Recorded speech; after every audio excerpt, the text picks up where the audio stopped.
नमस्कार, स्वागत है आपका मुद्गल कोचिंग क्लास में। इससे पहले हम लोगों ने डाइजेशन पढ़ा था। डाइजेशन के 2 लेक्चर हम दे चुके हैं।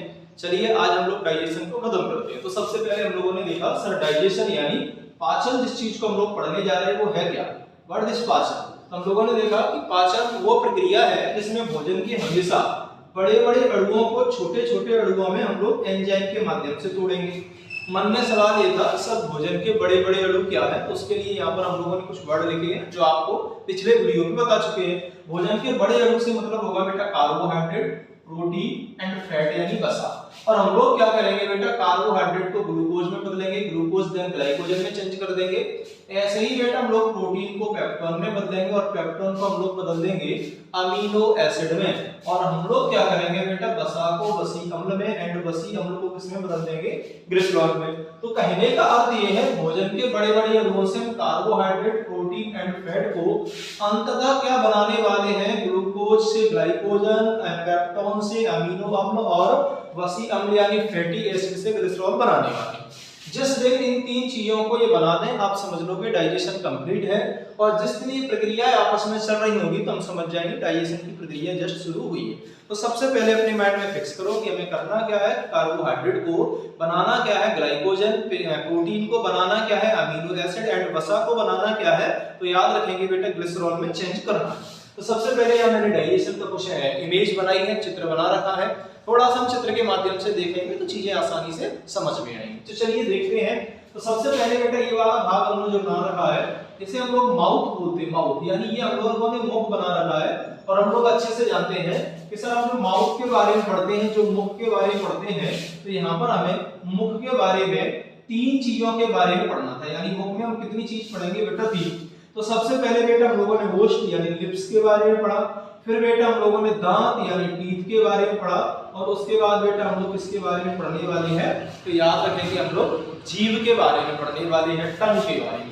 तो ओष्ठ के बारे में हम लोग पढ़ चुके हैं कि यह एक बाहरी द्वार है, इसके माध्यम से भोजन एंट्री करता है। ओष्ठ का काम होता है बैक्टीरिया या बाहरी जीवाणुओं से मानव की रक्षा करना, संक्रमण होने से बचाना। शब्द निर्माण में सहायक है और इसके अलावा हम लोगों ने देखा कि तरल पदार्थ को अंदर बनाए रखने में हेल्प करता है। जैसे ही बेटा हम लोग ओष्ठ से कहां जाएंगे, दांत के पास जाएंगे, तो हम लोग देखेंगे कि बीच में खाली जगह आएगी जहां पर हम लोग ब्रश करते हैं। और उस खाली जगह को हम लोग अच्छे से पढ़ चुके हैं, उसे सब वेस्टिब्यूल कहा जाता है। जस्ट हम लोग आज पढ़ेंगे जीभ के बारे में, क्योंकि टीथ यानी दांत को ओवरऑल खत्म कर चुके हैं, जिसकी लिंक आपको डिस्क्रिप्शन में मिल जाएगी। तो चलिए सर हम लोग जीभ के बारे में थोड़ा सा पढ़ लेते हैं, फिर हम लोग देखते हैं आगे पूरे डाइजेशन। तो चलिए हम लोग देखते हैं जीभ के बारे में या टंग के बारे में। ये हम लोगों ने जीभ लिख रखा है। तो सबसे पहले हम लोग देखेंगे जीभ है क्या। हम कह सकते हैं सर जीभ एक मांसपेशी अंग है। जीभ क्या है, तो याद रखेंगे मांसपेशीय अंग है। क्यों है सर मांसपेशी अंग, क्योंकि जीभ जो है वो ओवरऑल मांसपेशियों से मिलकर बनी है। इसे मस्कुलर ऑर्गन कहा जाता है। जैसे जीभ और हमारा हार्ट, ये क्या है, एक मस्कुलर ऑर्गन है। जीभ में कहने के लिए एक भी हड्डी नहीं होती, लेकिन ये आपकी सारी हड्डी तोड़वाने में सक्षम है। ठीक, जीभ को अगला हम लोग देखेंगे तो जीभ के बारे में हम कह सकते हैं कि सर जीभ एक संवेदी अंग है। संवेदी अंग का मतलब है कि जीभ एक सेंसिटिव ऑर्गन है। जीभ क्या करती है, हमें सेंस देगी। किसका सेंस देगी बेटा, तो याद रखेंगे स्वाद का सेंस देगी। आगे हम लोग जीभ के बारे में देखें तो हम कह सकते हैं कि जीभ की जो लंबाई होती है वो समथिंग 10 सेंटीमीटर होती है, जिसकी 2/3 हाइट जो होती है वो हमारे मुख के अंदर होती है और बाकी हाइट होती है बाहर। अब जीभ को जो पकड़े है, यानी जीभ क्या है, इसे एडजस्ट की है, उसे बेटा हम हायोड हड्डी कहते हैं। और ये हायोड हड्डी मानव में कहां पाई जाएगी, गले में। तो सबसे पहले याद रखेंगे जीभ को हम लोग जो पकड़े हैं इसे हम लोग क्या कहेंगे, तो इसे कहा जाता है, याद रखेंगे हायोड हड्डी। और ये हायोड हड्डी क्या करती है, तो हम लोग अच्छे से याद रखेंगे कि हायोड हड्डी जीभ को पकड़े है।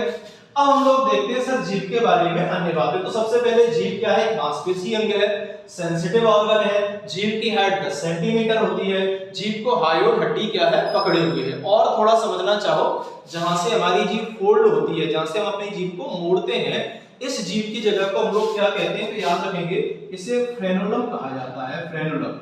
तो सबसे बड़ी बात फ्रेनुलम कहाँ है, तो हम लोग कहेंगे मानव के मुख में है। और जहां से जीभ जॉइंट होता है, जहां से हम फोल्ड करते बोलते हैं, उसे फ्रेनुलम कहा जाता है। अब हम लोग देख लेते हैं सर जीभ के कार्य यानी जीभ के काम कौन कौन से हैं। हम लोग अगर जीव के कार्य के बारे में बात करें तो हम लोग ये कह सकते हैं कि सबसे पहले तो ये हमें स्वाद देगी। अब कौन कौन से स्वाद देगी वो अभी हम लोग देखेंगे। दूसरे नंबर पे जीव क्या करती है, दांतों की सफाई करती है। दांतों की सफाई कैसे करेगी, तो एज ए ब्रश की तरह करती है। कैसे करती है, एज ए ब्रश, यानी हम लोग दिन में भले ही 2 बार ब्रश करते होंगे, सुबह एवं शाम, लेकिन जब भी कुछ खाते हैं तो जीभ के माध्यम से अपने दांतों को क्या कर लेते हैं, साफ। इसके बाद क्या है, जीभ शब्द निर्माण करती है। जीभ की सहायता से हम लोग बोलते हैं, तो जीभ के द्वारा शब्दों का निर्माण किया जाता है। तो जीभ के मुख्य रूप से कितने काम है, तो स्वाद देना, दांतों की सफाई करना और शब्दों का निर्माण करना। एंड हम कह सकते हैं कि हमने जो भी भोजन लिया है, जो भी खाना खाया है, उस खाने को मिक्स कराने का, मिश्रण करवाने का, यानी मिलाने का काम जो करवाती है, वो मिलाने का काम कौन करवाती है, तो याद रखेंगे जीभ। अब जीभ हमें कौन कौन से और कैसे स्वाद देती है, इस चीज को हम लोग देख लेते हैं। तो चलिए, जीभ के स्वाद कैसे हैं, क्या क्या है, इसको हम लोग देख लेते हैं। तो हम कोशिश करते हैं बेटा कि हम अपनी जिह्वा यानी जीभ का एक डायग्राम बना पाए। तो जीभ का हमारे का कुछ ऐसा डायग्राम होता है, बाकी ये अंदर हाई हड्डी के माध्यम से अंदर रहती है। इसके बाद हम देखेंगे तो हम खासकर ये पाएंगे कि किसी जीभ के ऊपर लाल लाल कुछ बिंदुनुमा संरचना आपको मिल जाएगी। ऐसे करके याद रखेंगे, ये लाल लाल बिंदुनुमा जो संरचना है, इसी को बेटा हम लोग क्या कहते हैं, स्वादग्राही बोलते हैं, यानी ये टेस्ट बड्स यानी स्वाद कलिकाएं बोलते हैं। और यहीं से हम लोग क्या करते हैं, स्वाद की अनुभूति करवाते हैं। लगभग 1.5 से 2 लाख स्वाद कलिकाएं मानव के शरीर में पाई जाती हैं, यानी जीभ में। तो जीभ में सबसे पहले जो स्वाद होगा वो किसका होगा, तो याद रखेंगे मीठा। सबसे पहले स्वीट होगा, उसके बाद कौन सा आएगा, तो याद रखेंगे बगल पर होगा साल्टी, यानी कौन सा, खारा खारा। उसके बाद कौन सा होगा, टेंगी, यानी कौन सा होगा, तो सर हम लोग कहेंगे खट्टा। और इसके बाद हम लोग जाएंगे तो पीछे वाले भाग में हमें कौन सा स्वाद पाया जाएगा, तो याद रखेंगे ये पाया जाएगा कड़वा, यानी बिटर। इसीलिए हम देखेंगे कि सर हम जो दवा वगैरह खाते हैं तो वो हमारा गला कड़वा क्यों कर देती है, क्योंकि गले के पास जो जीभ है वो हमेशा कड़वे का स्वाद देती है, जबकि मीठे का स्वाद सबसे आगे। इसके बाद खट्टा और खारा इस साइड भी और इस साइड भी पाया जाएगा। बीच में कैसा है, तो हम कहेंगे सर मिश्रित है। बीच में कैसा है, तो याद रखेंगे मिश्रित है। और यहीं पर क्या होते हैं, स्पर्शग्राही होते हैं। स्पर्शग्राही का मतलब है जब भी कंकड़ पत्थर बाल वगैरह अगर खाने में आया है तो हमें जीभ के बीचों बीच वाले भाग में इसकी अनुभूति हो जाएगी। अब आप ये कहोगे सर मीठा ये हो गया, खारा ये हो गया, खट्टा ये होगा, कड़वा हुआ, तो सर रह गया नमकीन यानी मिर्च। ये बताओ सर मिर्च का स्वाद कहाँ है, तो आप याद रखना मिर्च कोई स्वाद नहीं है। सर मिर्च स्वाद नहीं है तो है क्या, हम कहेंगे मिर्च में पाया जाता है कैप्साइसिन। और ये कैप्साइसिन क्या करवाता है, तो याद रखेंगे स्वाद नहीं, जलन की अनुभूति करवाता है। ये हमें क्या करवाएगा, वर्णी करवाएगा, जलन। जैसे हम लोग मिर्च खाएं ना, अपने हाथ पर रगड़ने लगे, कुछ देर बाद जलन हो जाएगी, लेकिन तुम मीठा कितना भी रगड़ लोगे जलन नहीं होगी। तो याद रखेंगे मिर्च कोई स्वाद नहीं है, ये कैप्साइसिन के कारण जलन की अनुभूति करवाती है। और ये कैप्साइसिन अब्सेंस होता है, यानी पाया नहीं जाएगा कहां पर, तो हम लोग कहेंगे सर ये नहीं पाया जाएगा किसमें, मतलब तोतों में, पैरेट में। तो इसलिए वो आराम से क्या करते हैं, मिर्च को खा लेते हैं। तो सबसे बड़ी बात यह है कि जीभ के कार्य स्वाद के हैं। जीभ में क्या पाए जाएंगे, ये टेस्ट बड्स पाए जाते हैं, जिनकी कुछ संरचना बेटा यूं होती है और ये इनका भाग होता है। यहाँ से न्यूरॉन्स के माध्यम से हमारे मस्तिष्क यानी हमारे ब्रेन में सारे के सारे सेंस जाएंगे, फिर हम लोग समझ पाएंगे कि रियलिटी में है क्या।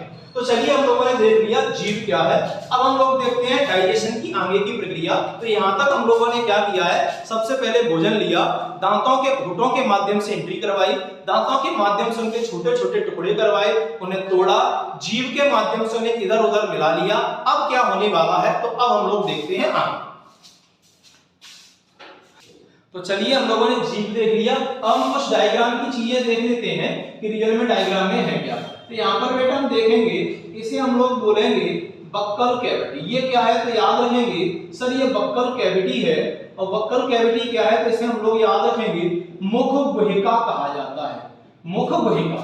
अब मुख गुहिका में क्या होता है, तो याद रखेंगे सर यहाँ पर पाई जाती है लारीय ग्रंथियां। क्या होंगी बेटा, यहाँ पर लारीय ग्रंथियां पाई जाएंगी। और ये लारी ग्रंथियां यानी सलाइवरी ग्लैंड्स क्या करती हैं, हम कहेंगे सर ये सलाइवा का काम करेंगी, यानी लार बनाने का काम करती है। तो हमारे शरीर में अब क्या बनेगा, मुख में लार बनेगा। अच्छा, लारीय ग्रंथियों की संख्या कितनी है, तो याद रखेंगे 3 पेयर्स पाई जाती है, यानी ये 3 जोड़े में है, लेकिन टोटल संख्या कितनी होती है बेटा 6। अगर हम इनकी बात करें सर 3 जोड़े में कौन कौन सी है, तो याद रखोगे एक पैरोटिड नामक लारीय ग्रंथि है, पैरोटिड ग्रंथि लिख देते हैं, यानी लारीय ग्रंथि। एक है बेटा याद रखेंगे सबलिंगुअल, सबलिंगुअल, सबलिंगुअल, और तीसरी लिखेंगे याद रखेंगे सबमैंडिबल है। कौन सी है, सबमैंडिबल। सबसे खास बात यह है कि हम एक दिन में 1 से 1.5 लीटर लार का निर्माण करते हैं, और उसमें 60 से 70% जो लार का निर्माण करेगी वो कौन करेगी बेटा, याद रखेंगे सबमैंडिबल निर्माण करेगी। तो इस तरह से इन 3 ग्रंथियों ने मिलकर क्या किया, हमारे शरीर में बेटा लार का निर्माण कर दिया। अब इस लार में होता क्या है, तो हम लोग समझ जाएंगे कि सर ये जो लार का निर्माण हुआ है इसमें 2 चीजें होंगी, और इसमें क्या होगा, तो लगभग 95% तो सर पानी होगा, और 5% क्या होंगे, तो याद रखेंगे 5% सर एंजाइम पाए जाएंगे। क्या पाए जाएंगे, एंजाइम। और कितने एंजाइम होंगे, तो सर मुख्य रूप से 2 होंगे। एक कौन सा होगा, तो हम कहेंगे स्लाइवरी लाइसोसोम, स्लाइवरी लाइसोसोम होगा, और लाइसोसोम जो होगा ये क्या करेगा, तो याद रखना ये बैक्टीरिया मारने का काम करेगा। और दूसरा कौन सा होगा, तो जिसे हम लोग टाइलिन या कुटाइलिन के नाम से लिखते हैं, इसे टाइलिन लिख देते हैं, टाइलिन एंजाइम। और ये टाइलिन क्या करता है, अब आती है सबसे मोस्ट बात, और याद रखेंगे ये टाइलिन इस कार्बोहाइड्रेट को चेंज कर देता है, और किसमें कर देता है, तो याद रखेंगे ग्लूकोज। और अभी हमने देखा अगर कार्बोहाइड्रेट ग्लूकोज में बदल गया तो डाइजेशन की प्रक्रिया शुरू हुई, तो ये हम आसानी से कह सकते हैं कि मानव के मुख में डाइजेशन की प्रक्रिया शुरू होती है। और डाइजेशन में कौन बचा है, तो याद रखेंगे कार्बोहाइड्रेट किसमें चेंज हुआ है, ग्लूकोज। आगे चलकर ऐसे ग्लूकोज को ग्लाइकोजन बनाएंगे, प्रोटीन को पेप्टोन, पेप्टोन को अमीनो अम्ल, वसा को वसी अम्ल, और वसी अम्ल को बनाएंगे क्या बेटा, हम लोग कोलेस्ट्रॉल बनाएंगे। इसका अर्थ तो ये हुआ कि कार्बोहाइड्रेट तो जल्दी पचेगा प्रोटीन और फैट की तुलना में। अब हमारे पास बेटा 2 तरह का खाना है, आधा कार्बोहाइड्रेट पचा हुआ और बाकी खाना अध पचा हुआ, इसलिए इस पचे और अधपचे खाने को हम लोग बोलस बोलेंगे। बोलस क्या बोलेंगे, बोलस। अब ये जो बोलस है जो कार्बोहाइड्रेट ग्लूकोज, अब हम लोगों ने देखा कि कार्बोहाइड्रेट ग्लूकोज में चेंज हो चुका है। जैसे ही बेटा ये चेंज हुआ तो यहाँ पाया जाता है हमारा खाने की नलिका, खाने की नलिका। इसी खाने की नलिका को हम लोग एक नाम दे देते हैं जिसे बोलते हैं फूड पाइप। एंड याद रखोगे कि हम लोग इसे साइंस में ओइसोफेगस के नाम से जानते हैं। इसे किस नाम से जानते हैं, ओइसोफेगस। तो याद रखेंगे ईसोफेगस या यूसोफेगस नाम की एक खाने की नली होगी, इसमें क्रमांकन पाया जाएगा, इसमें पेरिएटेशन वाली प्रक्रिया पाई जाएगी, अप डाउन वाली, और इसके माध्यम से खाना कहाँ आएगा, तो याद रखेंगे ये वाला खाना मुख में आया और ये कहाँ आ गया, हमारे पेट में आने वाला है।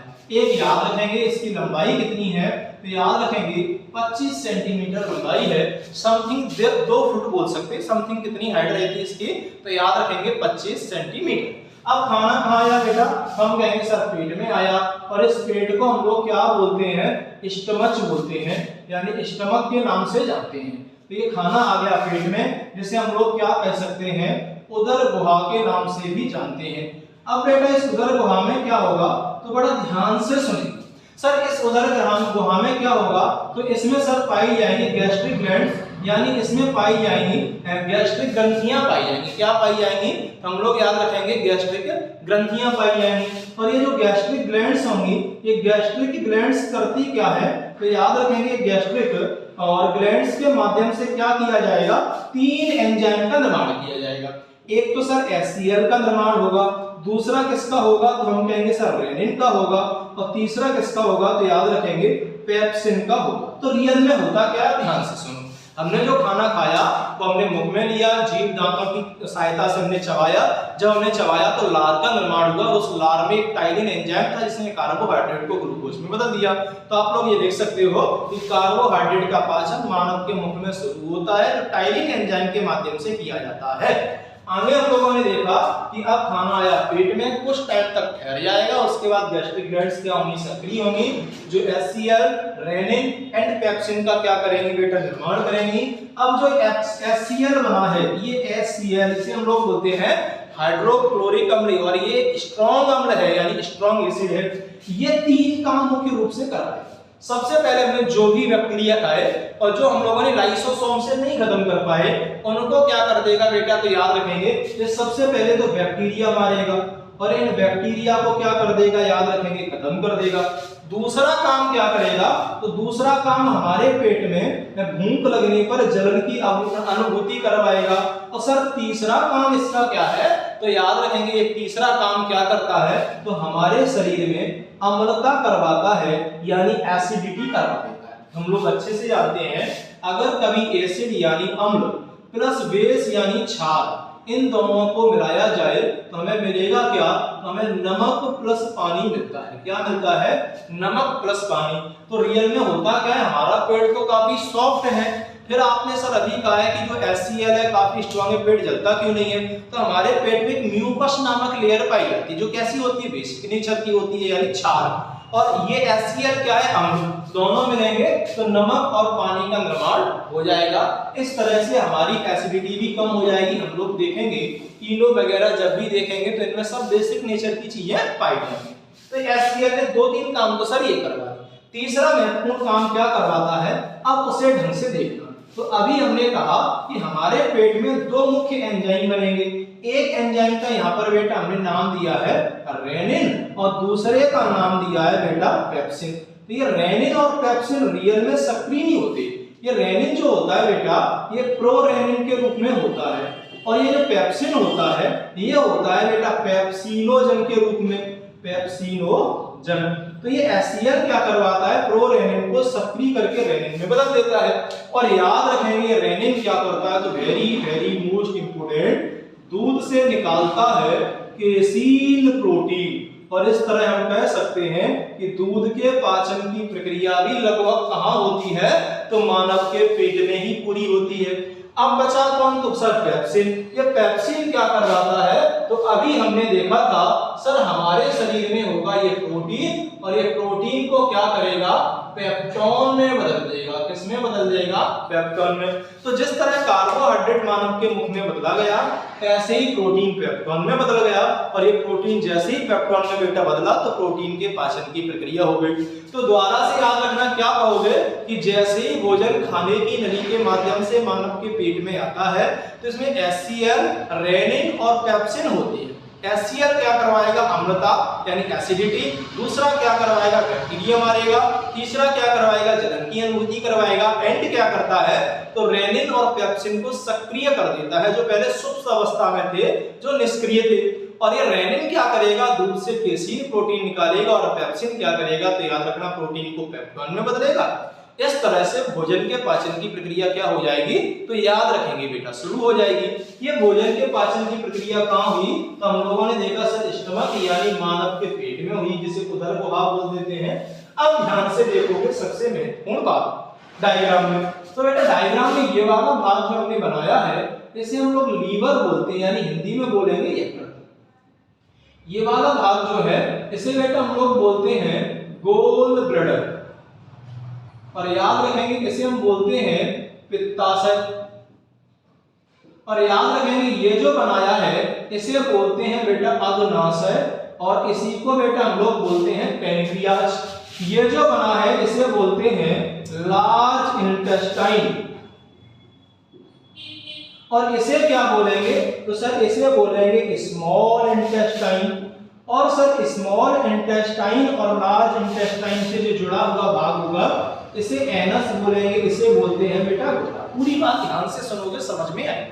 तो ये जो भोजन था पेट में था, ये क्या करेगा, इस रास्ते से यहाँ आएगा, और यहाँ से सबसे पहले कहाँ आएगा, तो छोटी आंत में। तो वो पूछेगा बताइए पेट के बाद भोजन कहाँ जाता है, छोटी आंत में जाता है।